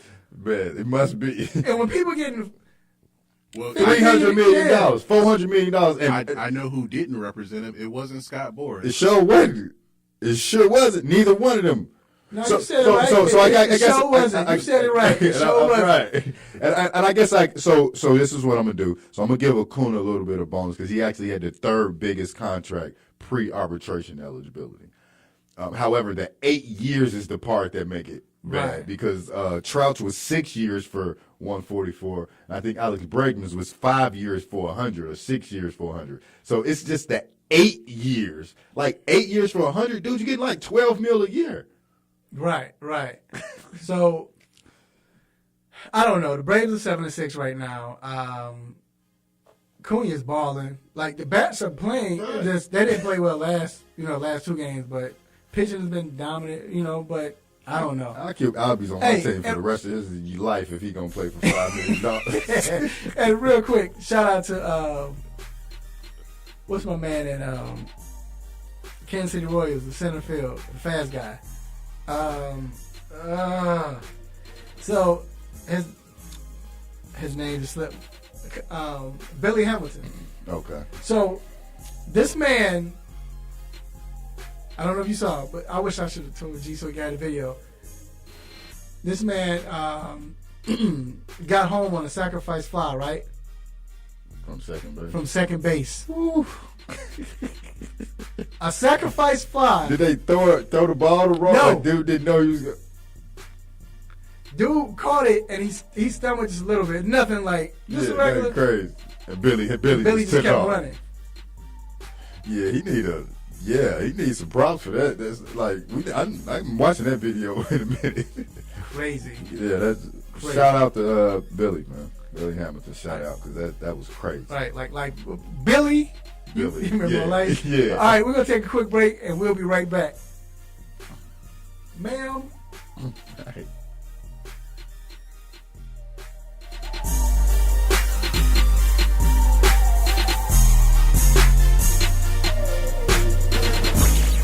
What's good, family? I'm Marlon Sucker Free Jones, a Sucker Free Life double LC, and I'm locked in every Saturday to the best sports show on the planet, the 3-point conversion, with no team or no players off limits. So let's talk sports, the best of the best, the worst of the worst, and everything in between. Can you dig that?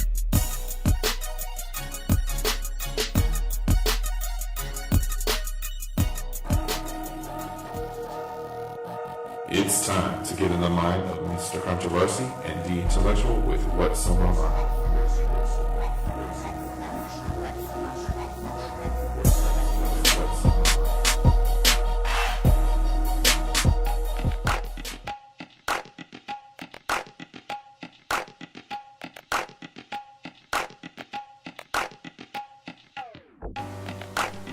All right, we are back inside the 3-point conversion sports lounge.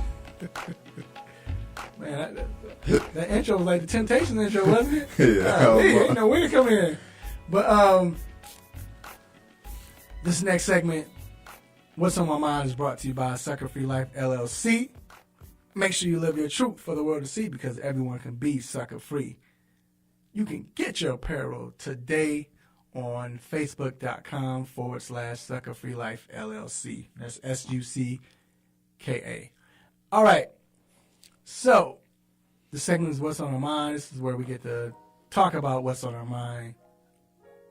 We won't be interrupted. We will just talk about what we're feeling, whether it's good, bad, something we don't understand. Just give us time to talk about what's on our mind. So, quickly, I'm talking about the legend, the man, Dirk Nowitzki. I don't think Dirk gets enough props. I think people know he's good and great, but I don't think as a whole we give him the props he deserves when it comes to the NBA. First of all, we know about Drazen Petrovic, Detlef Schrempf, Vlade Divac, Tony Kukoc.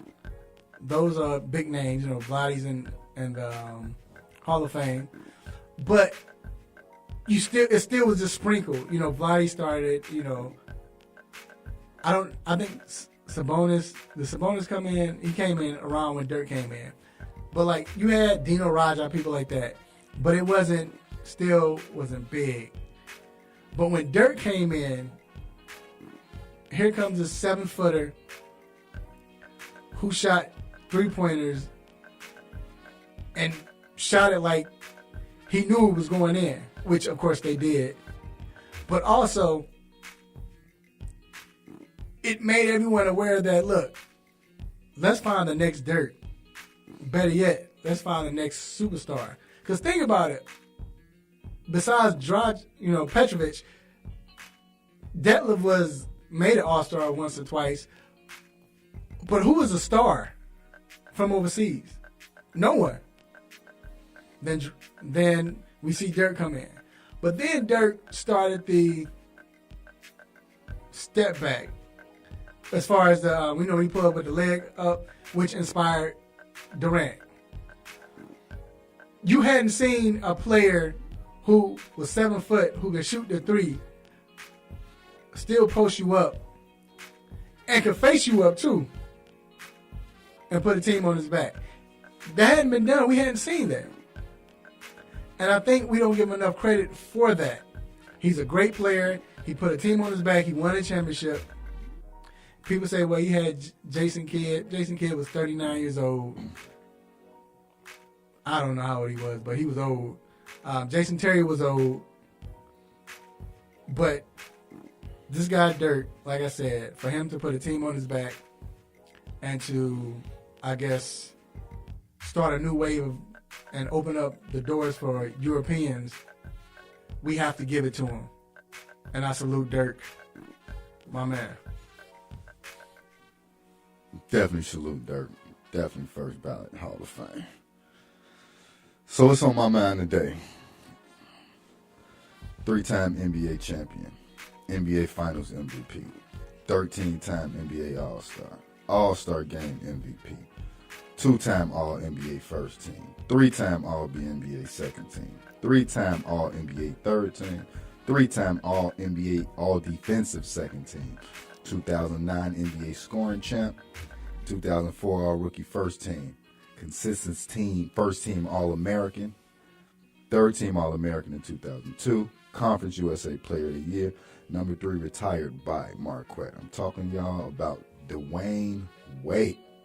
Dwayne Tyrone Wade, from the rough streets of the south side of Chicago. He went through a lot growing up. His mother was addicted to drugs, went to jail. He went to move to his father in Robbins. Because of academic reasons, he was barely recruited. Wound up going to Marquette. I'm sure we'll never forget that triple-double he had in the NCAA tournament. Just an all-around great player. He's first ballot Hall of Fame.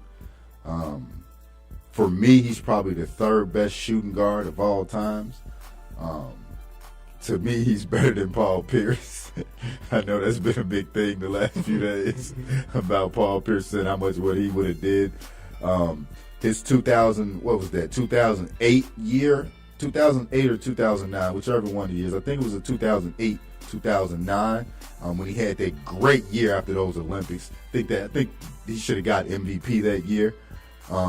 But man, just shout out to the great career that Dwayne Wade had, and not letting his pride overtake what the team could be by becoming the second fiddle on the team and letting LeBron become first fiddle and going on to win 2 championships with that. So that's what's on my mind. That's what's on my mind. Just a shout out to Dwayne Wade, man. And again, Chi-Town rep hard, man. All right, shout out to the 2 future Hall of Famers that retired this year. All right, it is time to let you go. But before we let you go, we have a couple of shout outs.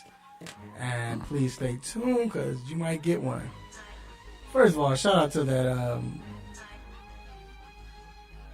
that commercial, D Wade commercial. That jump was hard. And he went out with a triple-double. Yeah, that was dope. And then Dirk get 20 and 10. Yeah, shout out to Magic Johnson tried to take away from both of their diets. All right, and then shout out to the Almighty God for giving me this platform to do what I do, say what I say, and make you all happy, upset, mad, want to give me the stop it button, and for blessing me with Jerry Jones to say thank you, Raphael, which G is probably going to play. But I thank God for all that.